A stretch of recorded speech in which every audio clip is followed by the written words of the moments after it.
Welcome to the Marvelous Moms Club podcast. Discover yourself, break out of mediocrity, and become the mom you've always aspired to be. Here's your host, Kirsten Tyrell. Hello, everybody. Hope you are having a great day. Welcome to another episode of the Marvelous Moms Club podcast. Today, I am joined by somebody who I actually found on Instagram, who I really liked her message. Her name is Candace, and she has a website called Luxe with Kids. You can follow her on Instagram or go find her website, but she really maintains the lifestyle and identity that she has and just has her kids add to it. They're like accessories and additions to her fabulous life. And I really liked the message that she's putting out on her website and the ways that she can help us moms stay fabulous, even when we have these beautiful children who might seemingly slow us down. So welcome to the episode, Candace. Say hello and maybe give a little more introduction beyond that. Hello, and thank you so much for having me. I'm excited. I started writing my website a couple years after I had my two little boys, and it really was a creative outlet for me. I had worked prior to having my two little boys, and I was at home, and I felt like I had a message to share with other moms that was kind of a new revelation for me, was that when you have your kids, your life doesn't have to stop.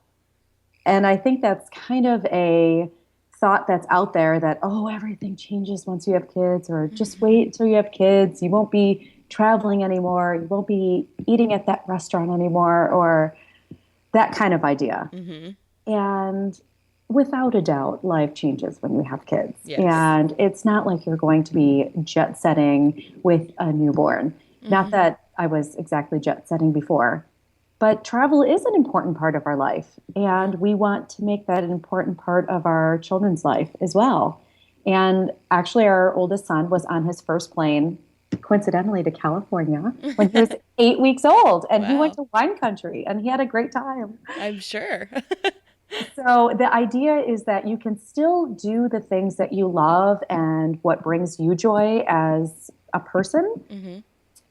With your kids. It might just need a little bit of a modification, or you might need to find a certain way of doing it so that it's enjoyable for everybody. Yeah. And what I try to do is find what's out there. I look for trends. I look for different types of hotels or places to stay. I look for activities, even fashion and beauty for moms, because I love fashion and I love beauty, but I certainly don't have the time that I used to. Right. And I try to find things that are easy, but make you feel great about who you are. So you're showing that to your kids. Yeah, I love it. So, okay, story time. The reason that I really loved your message, especially when I found the website and read more about you, before I had my first son, I had a couple of people say to me, oh, well, don't expect to be able to do this stuff anymore. It's all going to change. You say that you'll stay who you are, stay doing what you're doing. It's not going to be that way, in so many words. And I remember it being like so dramatically said, or just really like a pin in my heart. I was like, what? No. And I said, and I'm the type of person, you tell me I can't do something, I'm going to prove you wrong. Right. I think we're all like that to a point, but I was like, no. And I remember telling my husband, we're not going to have kids slow us down, because I want children and I want to have a family, and it's the things that I want to do include my children. It's like I look forward to traveling and backpacking through Europe and stuff with my kids. I'm not the one who's like, oh, I can't wait till they're old enough we can leave them at home. I want my adventures to include my kids. And you know what? We really, for the most part, we said this throughout the years, it's kind of like a check. Like, we really haven't slowed down. We've done everything that we would have done otherwise, but it's been enriched by the fact that we have children. So totally agree with you. I love that that's what you're doing, and making it kind of more realistic for moms to have and do those things, and putting kind of a kid twist on it. So that's There's really nothing cool. more rewarding. Like you just said, we went to Switzerland and London last year. We took both of our kids. It was the longest flight that we had ever done. And they did such a great job. They did a fantastic job on the plane. They accommodated to the time change. They were total champs. Wow. Now, something that maybe was a little different is we did go up to the Swiss Alps, and my husband ended up skiing I'm not the best skier as it is. But so instead of maybe what would have been that day of both of us skiing or something, I stayed with the kids and played in the snow because Yeah. we lived in California. Now we live in southern Texas. So there is no snow where we live. So playing in the snow was so cool for them. And we drank hot chocolate and we looked out over the Alps. I mean, that was the first time I had ever seen the Alps. Yeah. But it was so incredible to be there and see it through their eyes. And taking that lift up those mountains was awe-inspiring for me, and it was a brand new experience. And the fact that I got to experience it right with my two little boys made it even more magical. And then we all met up afterwards and had some fondue and, swissed it up. So it was a fantastic day. And I can see how it would have looked different if it was just my husband and I before we had kids, but I wouldn't trade that in for the experience that I did have. I love that. That actually sounds like a picture perfect story to me. Oh, So, I have it on my blog. You can actually see the pictures. My cool. my little boy at the time ended up falling asleep and taking a nap outside. Oh my gosh. Covered him up and we were laughing so hard. We're like, only does a little boy realize I'm a little sleepy. I'm just going to take a nap in the Swiss Alps right here. Outside in the snow. Outside. Snooze right here. It was Oh so my gosh. Well, you're blessed with kids who will do that. My kids, I swear they could be like in a spa and still just wide awake. They will not fall asleep anywhere. Well, getting to bed is still our daily challenge, right? Yes. So. Yeah. Awesome. So tell me a little bit about what you do with the website and the kinds of fun things that you do with the kids besides, the big travel and everything. What's your daily life like, I guess, is what I'm trying to ask. Well, our daily life is very real. So you're actually looking at me right now. I guess the folks that are listening won't be able to see, but I have no makeup and a ponytail because I just took my two little darlings to school. And we get up in the morning. We have a pretty solid routine. I do like to have routines. We actually have it written out. Good. We made it as a craft together. So we decided the steps together. Mm-hmm. Well, I really drove that, but I let them contribute. And then we decorated it and we have it hanging up in the little breakfast nook where we eat together. Cool. And it helps keep us on track.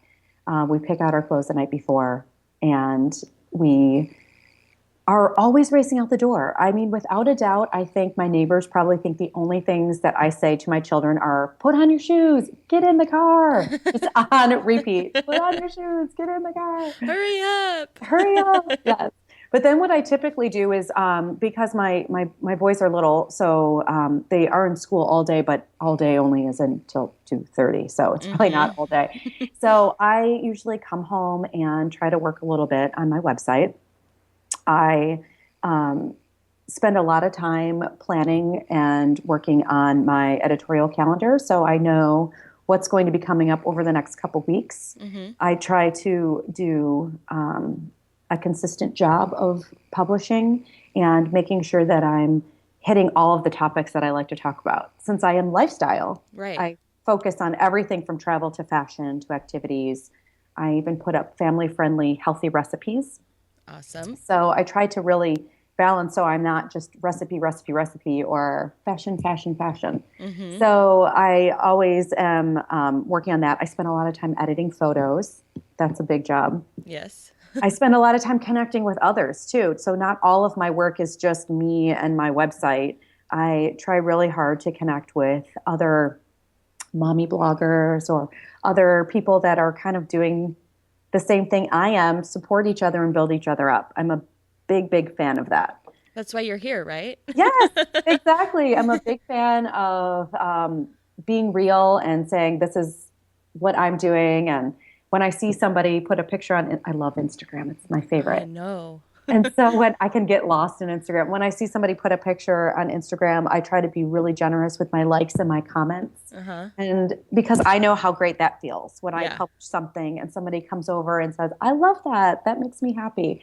So I try to spend a good amount of time planning and writing and publishing for my own blog, but then also using some of that time to build up other people and comment and give give that back. That's awesome. I totally agree with you. I'm addicted to Instagram right now. I used to hate Instagram.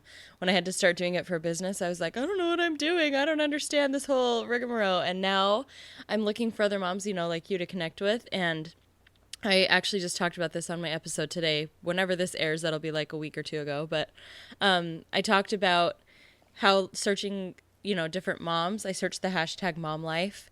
And I love scrolling through there and seeing how everybody is just in the thick of it, and we're all doing the same thing. We all have beautiful kids, and we're all like doing our very best. And it almost brought me to tears the other night scrolling through, just being like, these moms are all over the world, and we have this way of glimpsing into all of these lives and giving each other, thumbs up like you're doing a great job, or, and I think that's so great. And that's why I love the podcast group and the people that I'm, getting to associate with and talk to, because we all need support. We're all, just like you said, life is just real. We might put up a different perception sometimes, but we're all just trying to get through the day, the week, the month, the year.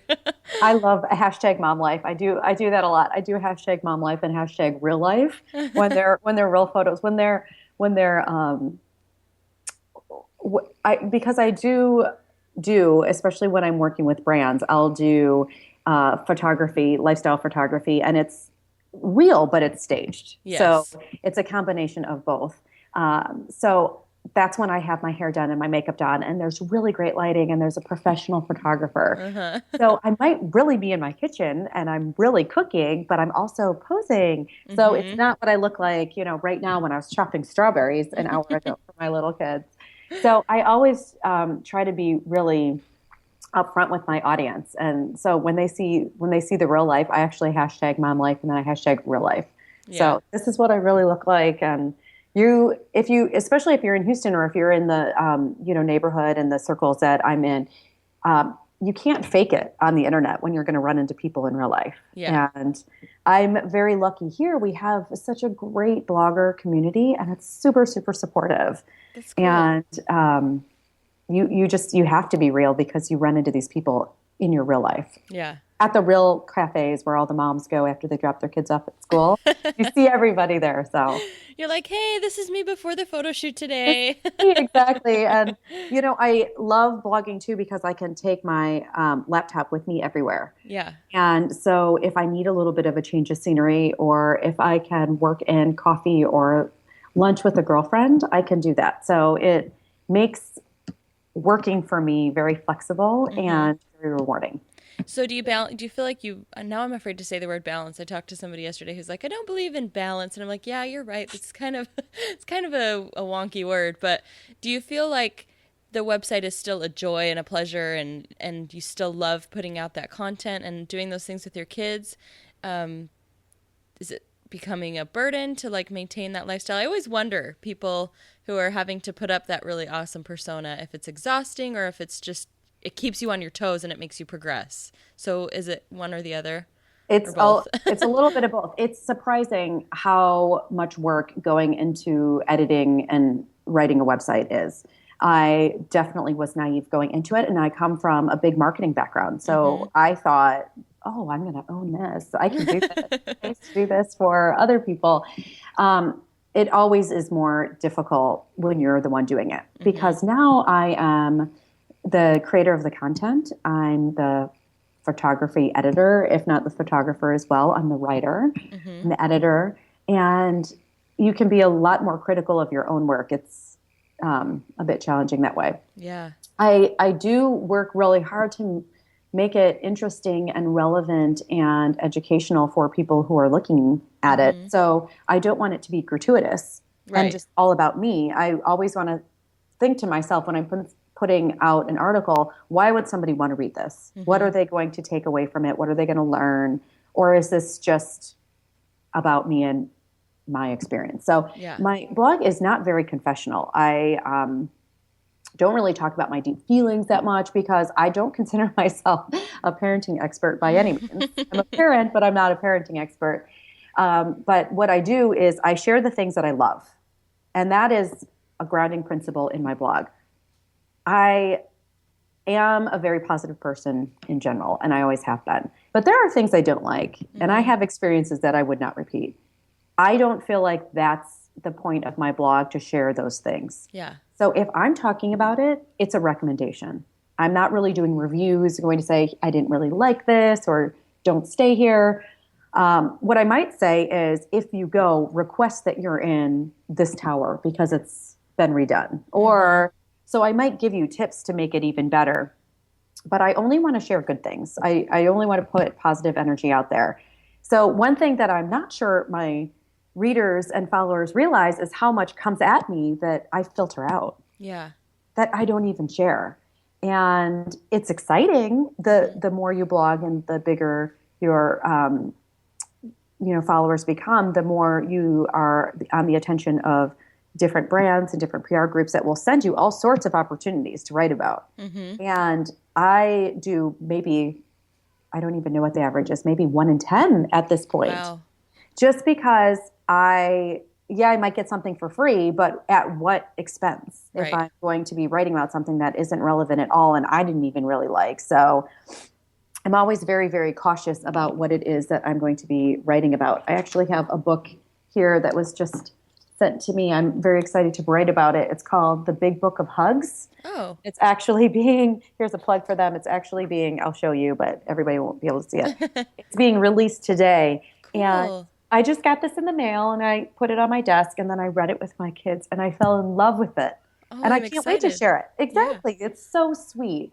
So it's all about the power of the hug. And I need a copy of that. I love hugs. And it's what I filter out, I think, is important too, because it gives more validation to what I am sharing. So I'm only sharing kind of the best of what we experience. Yeah. Even though I do have an opportunity now to do some things that are sponsored, which is wonderful. Yeah. Because that helps me keep doing what I'm doing. Right. And so it's not just a hobby. It's something that allows me to stay home with my kids and not have to go to an office and work. It provides us the opportunity to travel and, just do some fun things. But if a sponsored opportunity is not right for me and authentic to me, I don't do it. That's a policy that could be related to life in general. Even with your parenting, like, you don't have to do everything. You don't have to like everything, and you don't have to be perfect at everything. You get to whittle out those things and leave room for only the positive, good stuff. Absolutely. So that's a really cool little analogy. Yeah, I like for that. life. That's going to happen everywhere. You're not always going to have the best days, but I just choose to let that stuff go and focus on what's next that is going to be great and share worthy. Yeah. You have such good energy. I'm sitting here thinking I could fly to Houston. I could spend a day with Candace. I've been drinking coffee. Well, thank you. That's very sweet. I would love to spend a day with you. We'll have to make that happen. I would totally love that. I've been to Houston only once for a layover on our honeymoon. We ended up staying in Houston the day after our wedding because the flight was canceled. So that's about the only thing I've seen of Houston. That's so funny. We moved here. It's going to be 3 years this summer. And I have to say, when I moved to Houston, it was my 3rd time visiting Texas. So Texas, like the entire state. Yes. It's very, very large and very dynamic. And there's a lot of nuances between the cities. And I didn't know any of that. To me, I'm originally from Chicago and I'd been living in California. To me, it was just all the South even. Yeah. And Texas was part of that. So I have been more than pleasantly surprised about Houston. It's a fantastic place. It's been changing a lot, even in the last few years that we've been here. It's a pretty cool vibe. So we're very happy here. You probably fit in well then, because you've got a cool vibe. Oh, thank you. So for everybody else listening, you need to go check out her website and see all the cool places she's been. But I know you said you weren't a jet setter by any means, but life has taken you guys to a few different places across the country, and I think it's really cool how you've used that to your advantage. Did you start the website after you landed in Houston, or was this while you were still maybe somewhere else and then you moved again? I can't remember. I started the website when I was in California, actually. We lived in the Bay Area, and it was inspired by a long weekend that we had taken, I believe, over Columbus Day. Is that in October? Uh-huh. I think it is. I think so. I think we had taken a long weekend to Seattle. And I had been to Seattle years before. My husband, too, work had brought us there. But this was the first time we went with our kids. And it was a gorgeous weekend. I mean, it was a Chamber of Commerce, roll out the red carpet to Seattle kind of weekend. Cool. Sunny and warm, and the whole city was alive and buzzing. And we stayed at the Four Seasons and had such an incredible experience there. What I didn't know about the Four Seasons is that they have kid programs. Oh, cool. And they did turn-down service for our kids, and they put books, Goodnight Seattle, on the bedstands and Wow. brought up little special treats for them. And they baby-proofed our room. I was so blown away by the service.